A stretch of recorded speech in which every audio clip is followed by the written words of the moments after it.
Hi guys, thank you for stopping by. My name is Jermaine, aka Jay, and welcome to my channel. Don't forget to like, comment and subscribe.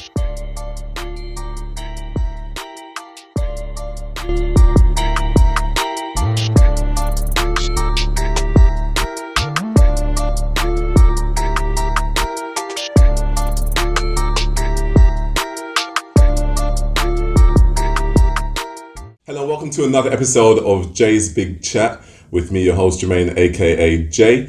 Today, joining me to talk about the big topic that is education, we have Ervince, Hayley, Maureen, Yejide, and Marvyn. Thank you for joining me, guys. It's great being here.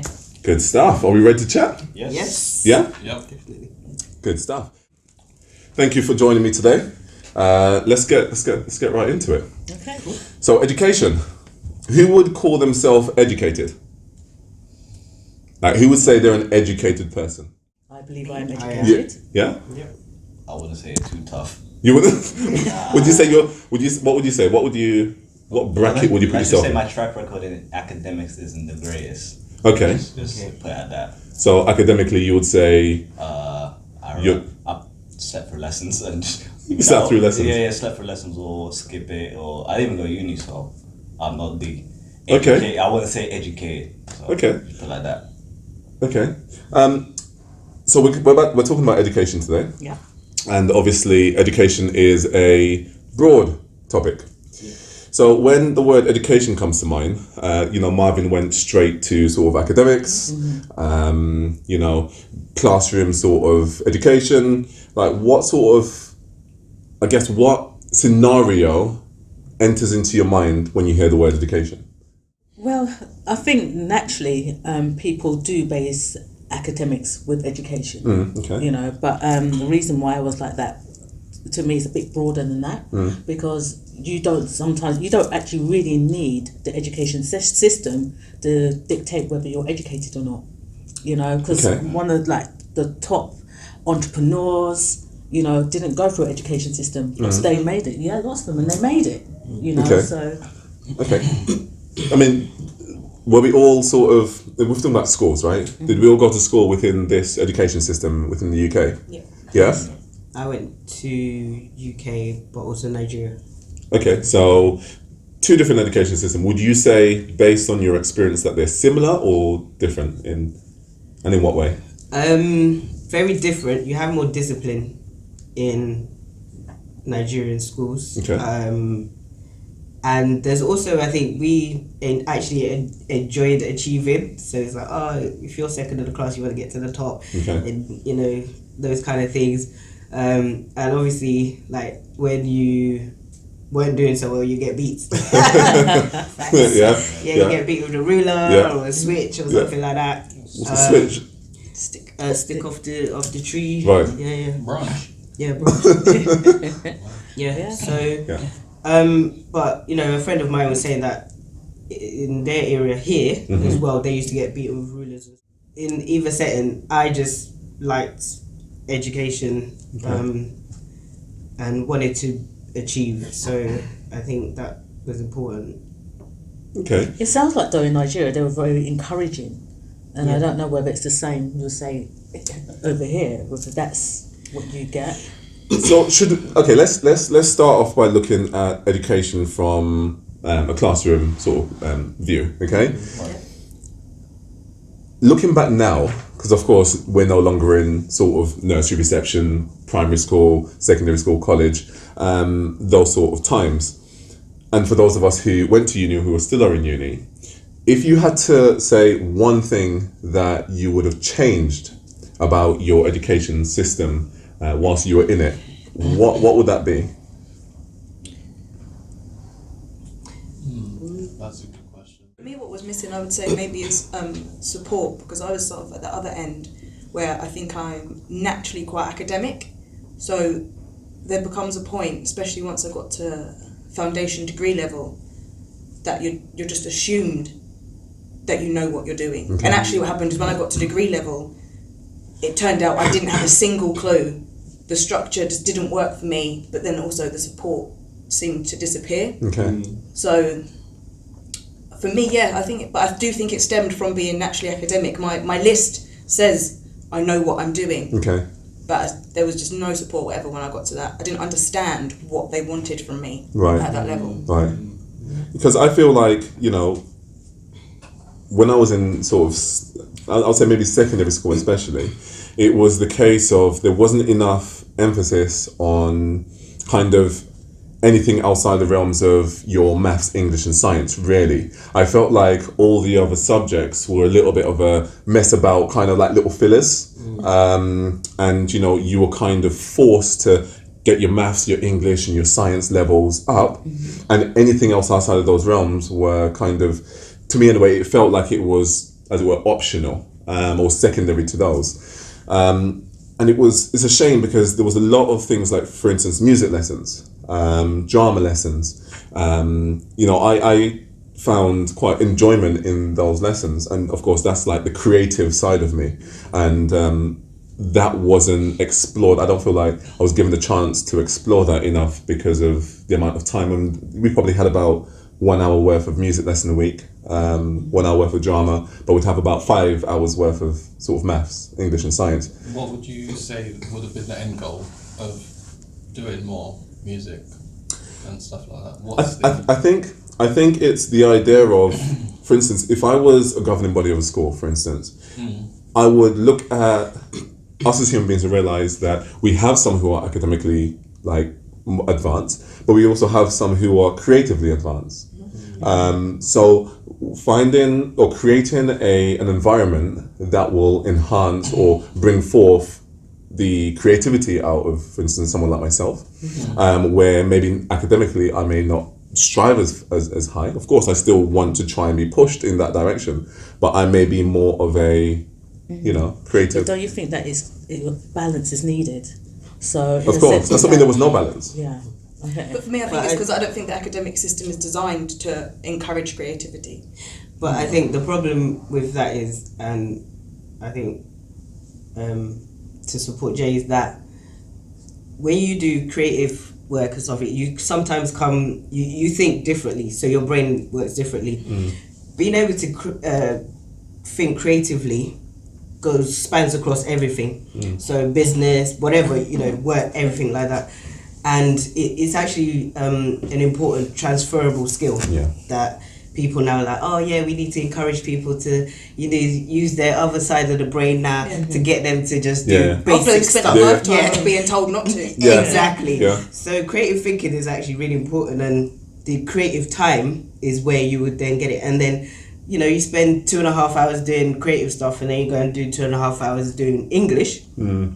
English is everything we watch or read or whatever is somebody has written it. So it is them from creativity. So all this Netflix and God knows what, they wouldn't be in existence if people hadn't written it, but also the creativity is put into it as well. I mean, for me, it's my time of education was slightly different. Okay. And the question that you asked before, in the difference, racism was a big thing. Okay. In terms of that being a black child in society where it's many Caucasian children, and it was like black children weren't as smart as their counterparts. Right, okay. So they were being put on a lower class and not given the same opportunity, even though they were very smart.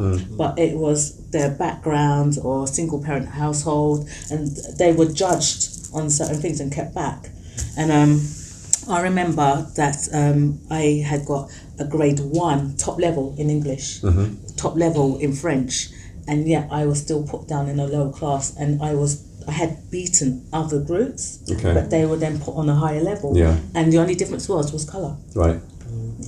So the system... Did that last throughout your education, or as time progressed, were you still sort of, towards the end of your education? Well, towards the end of the education, as far as I was concerned, because they didn't care about me, I wasn't putting in all the effort. Okay.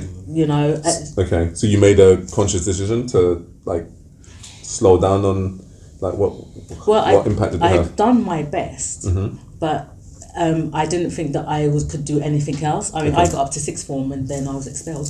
So, Right. So I would argue that our education system has actually moved away from academia and more towards the creative side, because we've got a shortage of engineers, doctors, and stuff like that. So I would argue that we've actually on the wrong side of the balance. But is that the education system, or is that people now choosing to steer away from it? So when you get to college level where you're allowed to choose, you choose not to do science. You choose to go into, a lot of people would seem to go for like sociologies, and then they choose the art subject. Yeah, they don't find it interesting, which is kind of sad, because, I mean, going down the route of, if you want to play the numbers, if you want a better chance of having a successful career, I think it's very difficult. So I would say, I understand why people might not enjoy science, but I mean, if you enjoy it, you've got a much better chance of being successful, in my opinion. But then I guess there's other things like, even with science, you have makeup artists, people who make, cosmetic. There's so much things that stem out from those that actually do translate into the creative world, Of course. But do you think it's because they don't make it fun in the classroom? Or, I mean, at the moment, you've got a classroom full of 35 children, one person trying to teach 35 children. I don't know, it's very difficult, because a subject like maths, science, IT, it has to be something that you enjoy out of school. It has to be a passion. Otherwise, you're never going to do it. It just doesn't work. But do you know, I will challenge that. I thought I was really crap at maths. And in the classroom, my teacher made me feel that I was useless at it, because if I didn't get it right, no one actually took the time to explain it or do it in a different way so that I could break it down and understand it. There are exceptions to the rule, but most of the time, if you want to be good at things that most people might not enjoy, you do it because you enjoy doing it. I find it a little bit. So I'm hearing all the points, and I feel as though, and again, we're all talking about and from our experiences, either things we've heard or us actually being in that environment. Now, sort of moving on from my school years and looking back, all I can think about is poor teacher, because you've got, as you said, Maureen, you've got one teacher, one adult who sometimes they're 22, 23. They're not far off from a year 11's age. Definitely not high. So it's a little bit of a challenging one for me to think that you would have one teacher, as qualified as they may be, right, being able to support 30 odd children within a class.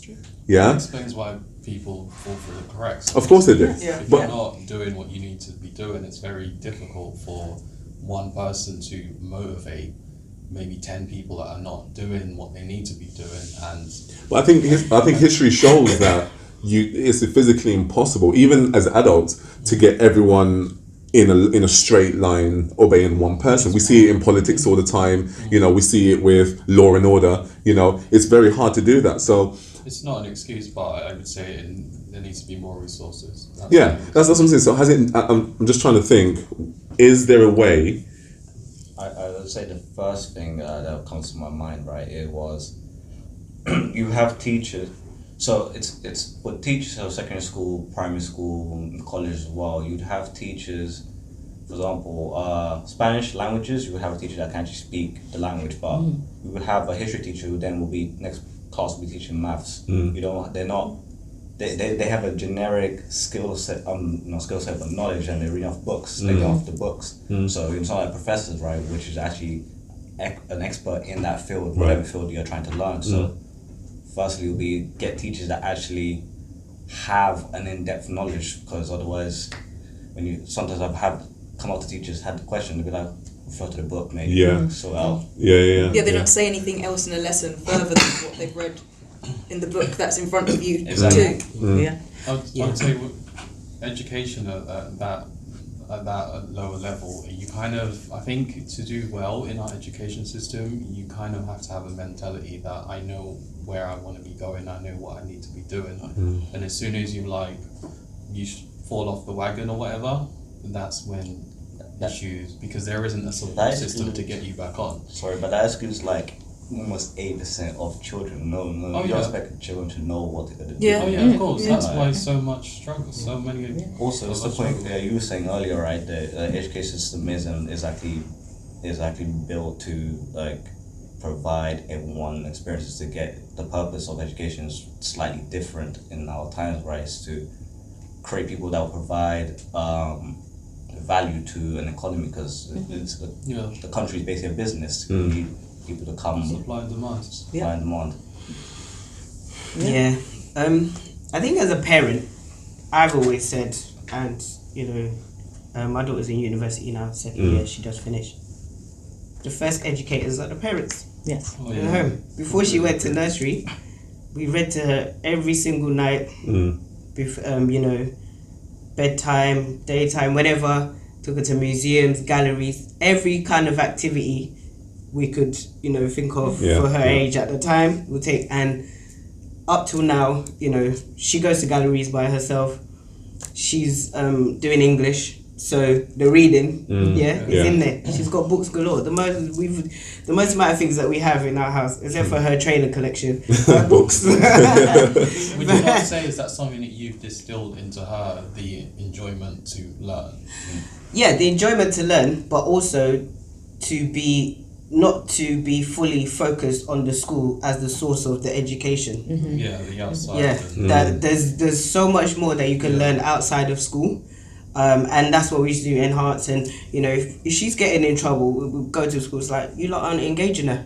She's bored. Yeah, she's bored. Fact. If she's doing well, they'll call us. We're like, yeah, great, keep it up. If she's misbehaving one of her friends, split them up and get her. Do you see what I mean? Yeah. So sometimes it's even them. They need us to even tell them what to do with our own kids in that space, because they have them for so much time.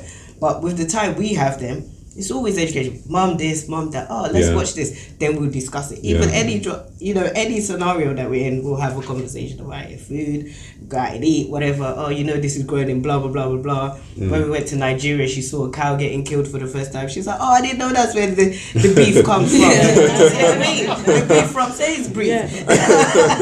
You get? She sat there. They sat there like in a row, all sitting there like friends. Cut the throat, blah blah blah. They saw it, so she. Do you see what I mean? So, education is so much more than school. Yes, and I think the fact that even we could get sent to prison because we don't send our kids to these schools is always been a problem for me, because I'm like, I don't know this person who's educating my child. To be fair, I don't even know what they're putting into my child. Okay, elaborate on that, because you said. You think that's a joke in terms of to a prison sentence for not sending because you don't have to send your child to school. You can, they have to be in an educational system, so you have to be. You can homeschool. Yeah, you can homeschool. Yes. But then, as soon as you sign your child up to a school, if they then don't attend, that's when you. So as soon as you put your child in the educational system, you then are forced to continue with it. Because I don't have any children, and that is something I think about.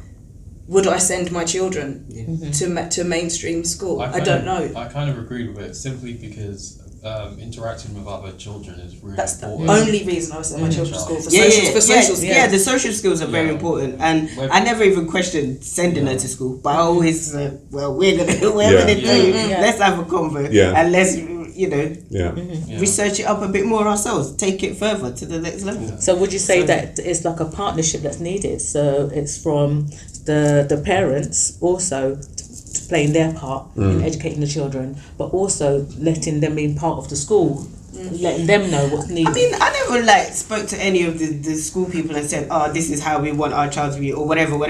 It was just that, all right, if they called us up and something's not happening, or if her grades are not as we expect them to be based on our expectations and how we've already educated her or whatever, then we'll have a conversation. The reason why I asked that is that I've seen at times where you get parents rearing up at school. Blaming them wholeheartedly. You see, I don't know. You see, the thing with that is, and I think you touched on it just before when you mentioned about the expectation of a teacher to be educating your child, single-handedly.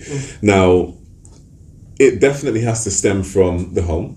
And I think this is where responsibility lies, isn't it? Really and truly, because although as soon as you're, how old is it? About 3 years old, you're in receptionist, and then I think you get 4, and then you go into reception. Yeah. If you then just say, okay, well, I'm going to take this human being and just give to someone to raise, not knowing what sort of morals they have, not sure about the influences that the other 29, 30 students will have on your child, and then expect them to come home and you spend minimal hours with them and then go back, but then still expect them to be the person you want them to be. I feel like that's where the problem is as well, isn't it? Definitely. So it's definitely the case of, as you said, the parents should be the first, and not even the last, but the continuous teacher throughout. I feel like your daughter's actually very lucky to have had you guys as parents. I mean, my parents were the same, but there are also lots of people who just see the educational system like free childcare. Yes. They don't. A lot of people don't even nappy train, they potty train their child before they go. So if they can't do that, they're not going to be the kids that are taking their children to museums. True. They wait for school to teach them how to read. True. They wait for school to teach you how to tell the time. That's why little kids can't tell time, because you just move on from that. If you don't learn it in reception, they move on. I mean, that's very true. But then you can say that when they leave the education system, they've literally just got the bare minimum. Yeah. They haven't. They're not. They've just gone through it. Yeah, they're not. It's like just stumbled through the education system, and they're not going to come out of it any stronger, in a better position. They're kind of destined to repeat the. Because that's potentially what happened to the parents. They don't have anything. Some parents don't have anything to teach their children. Totally. And that's the problem, isn't it? That's the thing. It is. There's a cycle, and It is. you know, at the end of the day, we can't make assumptions that everyone's going to do this and Yeah, everyone's of going course. to do that. Of course. At the end of the day, I didn't live with either of my parents where I grew up. I lived with other people. I lived in the foster home, whatever. So I've been in different scenarios, but the key thing was, I liked education. It was fine. I didn't care about the teachers because I didn't even have time to relate to them, because by the time I did, I was off to another one anyway. Yeah. Didn't even get to say, you're not going to that school anymore. You're going to another one. Yeah. But at the end of the day, it's just, you know, and the thing is about education, it's not just about academics. It is that thing of the potty training, you know, their diet, what they eat, how they engage with people, and even with the adults and the children, because there's 2 different levels of engagement, right? Yeah, of course. Yeah. Of course. So, you know, there's a lot to education, and I think the school system is what it is. And, you know, there's different school systems around the world. Some are better, some are worse. You know, some people are fighting to just get education. Just you know what I mean? Just for that. So even that, sometimes it's like, we take it for granted. Yeah. Because, like, if you look at the age in which you go into education, right? As we said, you're about 3 years old, and the time that you leave, if you follow the system right through till the recommended sort of end, which is university, you're about 24, 25, 26 maybe. If you do it straight, I think you're 21. Oh, are you 21? Okay, if you do it straight through. Okay, fine. So you're 21 years old. Okay. Now the next point that I want to touch on is you've reached sort of secondary school age. You're just about to leave, so you're 16-ish, 17. I know they've changed it a little bit now in terms of, I think there's an extra year, isn't there? Is that compulsory till 18, right? Yeah, you've got to stay in education. Is that some? I think sure. there is. Like sixth form, you have to go. Oh yeah, you have to. You have to go. Yeah. It's still called like college and sixth form, but you have to go. Okay. Yeah. So, I mean, even now that I'm 28, right? I second guess sort of what I want for my future.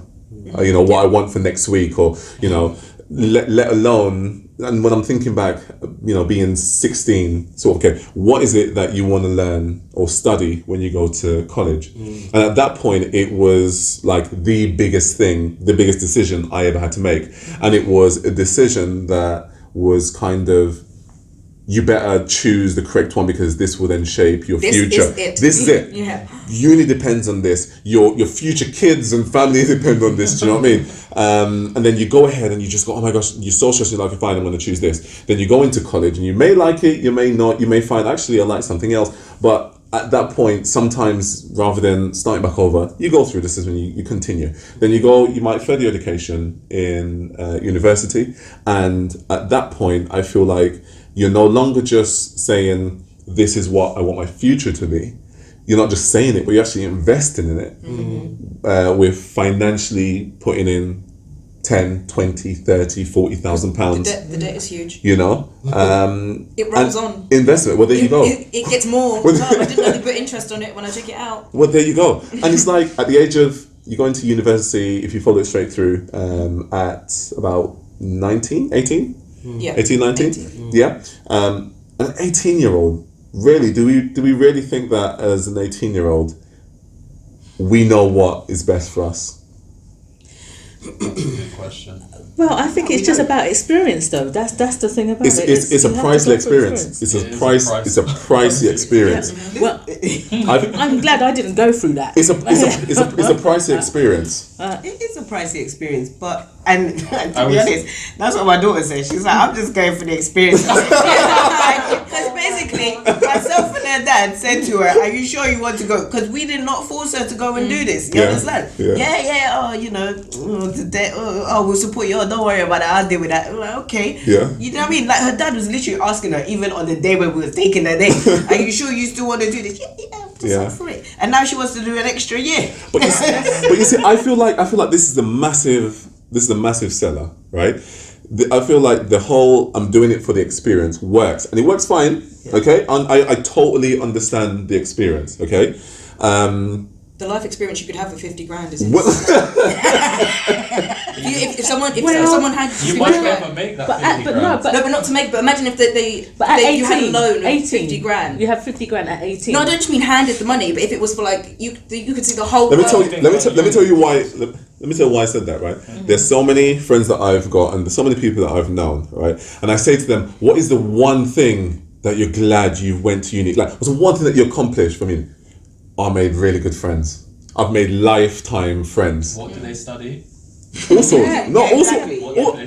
All sorts of things. But you see, But do you think that they actually get to know and understand it at that point? Isn't it later on in life when the connections start coming together? Genuinely, what I think is today. I'm 18 years old today. I'm deciding. Okay, let me foresee the next 10 years. This is what I want to do. And again, we'll touch on the kind of influences that our family, friends have on making those decisions. But really, if this is me, okay, I feel like I want to be a game developer, so I'm going to go ahead and study that at university. Right. And after 6 months of doing game development, I realized, whoa, this is definitely not something that I... Do you know what I think is that people that tend to do that sort of thing where they're like, yeah, I want to do this, and have no experience of doing it in the past, those are the ones that kind of struggle, because if you haven't been messing around with computers or games or anything before, and you just dive into it, saw a course that most of the time it scares them to because they don't know what it is there. It's never what you think. It's never what you think. To be honest, I don't know about all of that because I didn't do IT in school at all. As in, I only started picking up IT at 18. I didn't go to uni, but I found a way to make that work for me. Would you not say you're an exception to the rule? Because the majority of people... I didn't like IT at 18. But again, the majority of people that I know that are good at IT, that are very good IT professions, have been doing it since they know themselves. Which is... You see, I think... Did they go to uni? No, the IT, sometimes you don't have to know. It's a difficult one because sometimes I think, as you said, part of it is influence. If they've been around the IT or someone that's done that and shown them certain things, that piques the interest and they go with it. I think like what you're saying in the sense that I didn't know what I wanted to be. I didn't know what my career was going to be, and You see, okay. The reason why I was sort of beating around this bush is I felt like when I was in the education system, right, especially as I approached the end of my college years, the only path for me to take, or the only path that was lit up and surrounded in everything glitter, right, was university. Yeah. Okay. Now, I fully understand. Even at that age, I understood the whole tunneling system and the idea that the nation needs you to go through the system in order to get what they need to continue for their society and their civilization to continue to move forward. Right. Now, when I was 18 years old, I decided actually I don't feel like I need to go to university to get where I need to get to. But that wasn't understood, and that definitely wasn't okay with my tutor, who was just like, Jermaine UCAS, every week, Jermaine UCAS. Go to the open days, went to the open days, knew exactly what I wanted to study, saw the course, and then I still said to myself, based on what I want to do in life, I didn't feel like I needed to go to university. Now, I didn't have the support in terms of within the college infrastructure to say, or within the education infrastructure to say, actually, there's other avenues in which you can go down to get to this path. So I feel like, again, we're all different people. Like, I know individuals who academically they could not sit in another classroom sort of environment, but you give them their own sort of give them like YouTube or a book or whatever. They're self-taught and they're happy to do that, and they're some of the smartest people that I know because they revise and study and retain information. I think the point that you're making, or that I'm taking from that is how do you educate yourself? You know, when I think about, as I said, started off at the beginning, that you have entrepreneurs that have not been to university, that have not even got like any grades or certificates, but they've educated themselves in the area that they want to grow and develop. Again, would you not say that's an exception to the rule? I think it's very easy to pick exceptions and kind of think that, yeah, it could be me. I think going down, we could all be entrepreneurs, but the reason that they're so rich is because they're not many of them. Right, so I'm not just basing it in the sense of that the richness or the success. Okay, so the area that I'm in, I do confidence coaching, IT training outside of it. And in order for me to keep on top, I have to keep educating myself. And I have to keep looking to the people that's going to give who are experts in those areas and find out what they're doing. So for me, education is about, as you said, about something that incites you and going to the right place to get what you need in order for you to grow and develop. You know, as you said, sometimes university isn't the place to go. I know that when I finished school, I went to work and then I went to university, and that fitted better than me going straight from school to university. One thing that I would say is missing. So as you were saying, you're sort of tunneled, encouraged to go to the uni step, take the steps to uni, is that not even one teacher will say to you, but you know, you can look like to encourage you to educate yourself. That isn't, they don't obviously, they can't tell you what to look at, but at no point do they say, well, you know, if you really studied hard yourself, you can become a success. They don't tell you that because after college and uni, the teachers, they don't know. Well, then they're also maybe not even allowed. They don't know what else to suggest, because otherwise, I mean, it's quite broad if you're suggesting every child, but they don't even suggest trying to educate yourself. Yeah, and I think why I'm kind of like passionate based on that step of things, because I remember, again, talking to my tutor in my third year of college, and I said, I feel like I want to start a business, or I want to go into the business side of things. I'm not sure how I want to do it. I don't know who I need to speak to about it. You know, and he was just like, Jermaine, don't be silly. Like, UCAS, Jermaine, don't be silly. Uni, like, just that was what it always was, right? And when I made the decision that I wasn't going to uni and that I was actually going to self-teach myself whatever I needed to get to wherever I needed to get to. It was only after I actually made that decision and things started to play out that individuals, you know, those within the education system, because I kept in contact with certain individuals, peers that had gone off to uni to study what I would have studied and so forth. And they realized, oh, wow, actually, you're right. You didn't need to go to uni for this. Now, there's always exceptions to rules. I understand, Ervince, but at the same time, I feel like a lot of people go into uni who don't need to go into uni, right? I feel like there's so many people who go to university and the idea of, well, it's for the experience, it seems like the next logical step. It depends what you study. I think it depends. Well, there's hundreds of courses, there's thousands of courses, isn't there? If you're going for like a miscellaneous course, then maybe you shouldn't be going to uni. But you see, that's the thing. That would never be said to an individual. It doesn't matter, because every single course, like you would... What is this, like...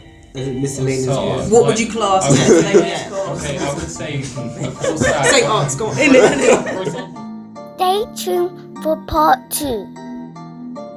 I feel like I would have enjoyed science a lot more if we actually did a lot more practical stuff. Like, I would probably say we done, throughout my 5 years in secondary school, we probably done about maybe 2 experiments. Really? Yeah. We did loads. Well, we did. Yeah. The Bunsen Like- burner. Yeah, we But, did. but the Bunsen burner sat in the back cupboard for a very long time, right? And that was it. Special occasion. Especially when that Bunsen burner came out. When that, and that Bunsen... So what, do you not like use centrifuge machines and stuff like that? So what? That's why, that's the difference between Grammar. a technical